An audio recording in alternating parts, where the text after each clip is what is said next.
இது? எனக்கும் ஒன்றும் புரியவில்லை அப்பா. எங்களை சுற்றினால் உலகத்தை சுற்றுவதாக அர்த்தமா என்று கேட்டான் கணபதி. அனைவரும் ஒப்புக்கொண்டனர். சுற்றி வந்து பணத்தை பெற்றுக் கொண்டான். பேஷ், நல்ல நாடகம். பெரியவர்களாக சேர்ந்து நடத்திய நாடகம் அல்லவா? மிகவும் அழகாக இருக்கிறது.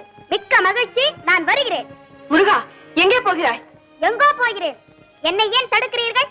அம்மட்டும் இந்த சிறு பழ விஷயத்திலே உங்கள் குணத்தை காட்டியதற்கு நன்றி. வருகிறேன். குமரா, நெல். பதட்டத்தில் தவறான முடிவுக்கு போகாதே. தாய் சொல்லை கேள். கேட்க மாட்டேன். தலைப்பிள்ளை தான் செல்ல பிள்ளை, இளைய பிள்ளை எடுப்பார் கைப்பிள்ளை என்று காண்பித்த உங்களுடன் இனி ஒரு கணமும் இருக்க மாட்டேன். எங்களை விட்டு எங்கே போகிறாய்? எனக்கென்று ஒரு உலகம், என் நாடு, என் மக்கள் என்று ஏற்படுத்திக் கொண்டு தனிமையில் இருக்க போகிறேன். முடிந்தால் என்னை எல்லாரும் அங்கு வந்து